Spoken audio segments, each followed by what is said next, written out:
We are back inside this week because it was kind of warm actually last week. For a couple of days we hit the 70s Fahrenheit, but then it's cooled back down to be appropriate for this time of year.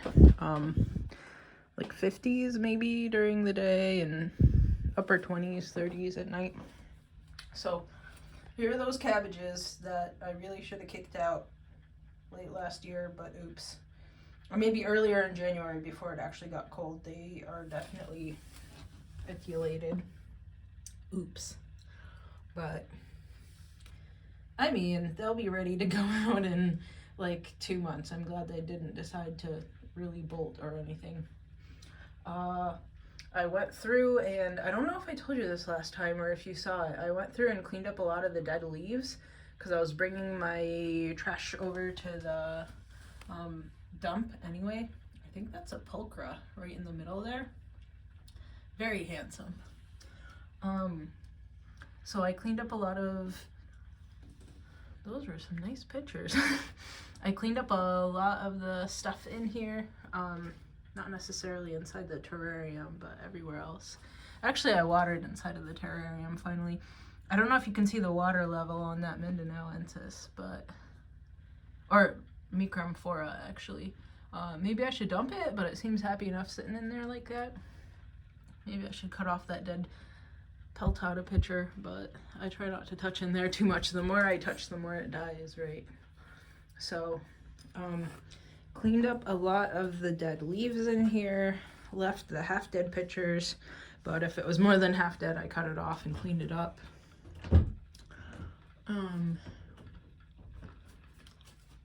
This still hasn't bloomed. It's still working on growing in. A lot of the dead leaves that were in the way here I cut off because I kept rubbing up against them, right? Because I still can't move quite right. Well, I guess some of the leaves died way back more since I went through and cut stuff off. You know, those Monstera are still not looking like they're loving life on that cork right there, little thing in the middle of the green. Not the happiest Monstera. But what can I do? Since I moved them off the floor right here and around that shelf, they've been unhappy. And I swear it's the same amount of light, even though I do think I downloaded a light meter app to my phone, so maybe I should try that out. I should see if it migrated over when I switched phones or not, but I swear it's the same amount. And when it wasn't the same amount, I aimed some more lamps at it and it's still unhappy, so I don't know. So these 8 pots here, I filled up with dirt when it was still warm out so that I could actually feel my fingers and do stuff. Those are set aside for things that I'm going to plant in a couple of weeks because it's almost March. It's like February 25th or something. So I think I had sort of like last year, I planned on not planting a lot inside because I had a lot of volunteers, but I did get some new varieties of tomatoes, and I wanted to plant some ground cherries again because the ones that were volunteers last year didn't really do anything. Even though I'm pretty sure it's because of the onslaught of the snails and the slugs, and I went and put those slug-out pellets all around the garden a week or 2 ago. So maybe it won't be a problem this year, but I don't want to take that chance because ground cherries are delicious and I want some. Maybe 8, after I fill those up, I realized 8 pots isn't enough, but you know, maybe it's enough plants for the garden, but it's not enough for my stomach eyes. So maybe I might have to push this back a little and go get like maybe 4 more because I want to plant eggplants again this year because I'm gonna plant that wormwood, and because it's a poison, right? It's supposed to deter things like flea beetles, which is the problem that I have with eggplants and stuff. So I definitely need to set up a separate big pot for wormwood and then maybe some eggplants. And I'm pretty sure if I didn't have these containers for Nepenthe seedlings and all of the pygmy sundews that I planted, that I would have room. But once again, I have way too many plants, and I guess I'll just have to deal with the situation. Because I emptied these out when I took all the dead leaves off, I decided, you know what, I'm just going to chuck everything that I needed to unceremoniously just to get it out of the way. So maybe I'll fill one of these pots back up with like dirt soil and put a wormwood in that. I just don't know. I always have too many plants. Oh, that monstera is perking back up after getting more sunshine. Okay, so that one's okay. The subpinata over there, that's a stick, right? That one. It's just a stick. Maybe it's growing back. The Obliqua Bolivia is okay in the sunshine here. But the rest of them that are not in the sunshine are kind of unhappy. So maybe I have to stick them in partial sunshine. This is that dubia looking bad. I don't know. And there's the subpinata and also the what is it? The regular common one with the white streaks on it. The Thai constellation. What is it called? Monstera deliciosa. Yep. So that one downstairs isn't doing well because it's just under the artificial light, the blurple light. Well, I didn't want to have to move this stuff around, but maybe I will. So there's a song of melancholy. Little ferns sprouting up everywhere, right? I think it's called the blue star fern or something like that. It's the one that I got from EXO way back in the day, like a decade ago now. The peperomia likes to spread in the dark, apparently. I'm glad that it's infested some pots and that I have it volunteering in some places, because I don't know, when I'm taking care of it, it doesn't go well, but when I'm not taking care of it, it goes well. Hopefully this peperomia doesn't die. Seems like it's been on the downhill for a while. Hopefully not, but like this red one, not the little tiny one on the bottom. Seems to me like I used to be okay at them, but now I'm not. Elephant ears. So I actually scooted this up on the shelf a little bit to get some more light, because I think it had some more light before, but I don't know. The Hamada Bay Platycala cuttings, not doing well. I thought they sprouted, and then nothing was really happening. So now I guess it's that peperomia volunteering in there and a bunch of spag, which is never bad. I never want to discourage spag, but I don't know. It's not going well. Nope, it's just spag. Oh well. I always have a use for that though. I mean, I did put it in there for these guys to root, so it's good that it's doing well. Maybe I'll try some more cuttings or something else. We'll see. So when it was warm out, I took these peppers onto the porch and dumped a bunch of water on them to get the spider mites off. They maybe look a little bit better. I don't know when they're ripe though. I don't know if when they turn purple that they're ripe. Maybe I should break them off and eat them, but they're bug infested, so I'm not sure what to do.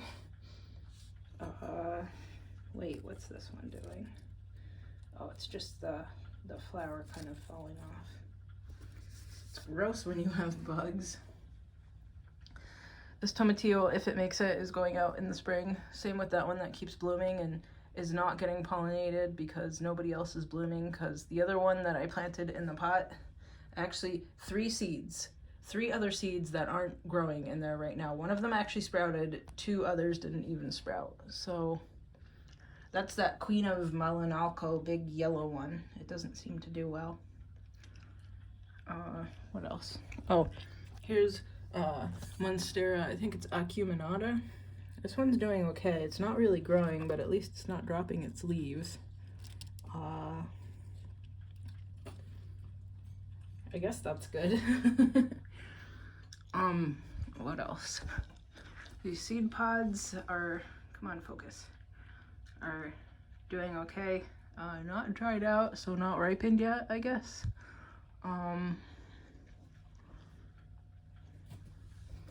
Here's the yard. No more snow, but it's cold out there. I think it's maybe 40 now. It was 20 overnight. Construction is ongoing. I'm glad they stopped the noise today. Yesterday there was lots of hammering and stuff. I think they're making like a demo unit right here behind the trees where I can't see. I think they poured some concrete cube over there or something, and I heard hammering, so I'm assuming they're using that wood back there. Who knows? Wait. What is that? Right there. I don't know if that's also concrete. Interesting. Maybe I'll go look over there. So I thought to myself, what's next on the list? Fixing the floor here so it's not baseboard anymore, or pulling the septic out and connecting to the sewer. But then apparently they bill you for sewer based on how much water you use, so they'd make you have to put a water meter on your well line, which is strange, and I'm not sure if I feel happy about that. Oh, I guess there's a plastic bag. There's always trash blowing into my yard. I was hoping the fences would fix that, but maybe I need to put some of that hardware cloth over it too to put up a mesh. I don't know. We'll see. So either pull the septic out or fix the floor here, and then I thought to myself, you know, when the power goes out here, the neighbors who have a solar panel actually have power still inside of their house, so they must have some batteries. So they must have the kind of solar panels that you don't just feed straight back into the grid. You actually have batteries on site so that you can have a charge when the electric is down, like when the city electric is down. So maybe I'll aim for that. I'll have to ask them about it. So those orchids still okay-ish. You know, from that disastrous set that I ordered late last year, that at least one of them was DOA. This one is aiming to bloom, and actually one of them downstairs, the one that's straight pink. So that one actually just opened to bloom by surprise. It was a nice surprise. So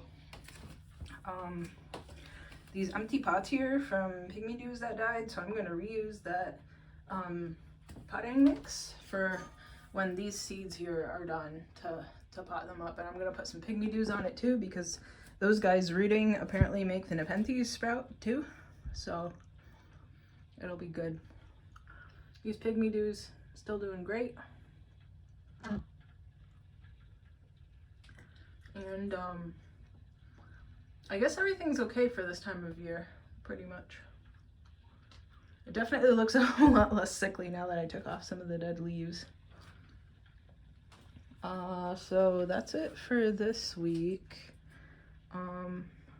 Wait, what are those big leaves? Oh, those are probably from that passion fruit, which is trying to escape. Oh, and it's strangling the Rumcantlii. Nice. Okay, that's it. See you next time. Bye.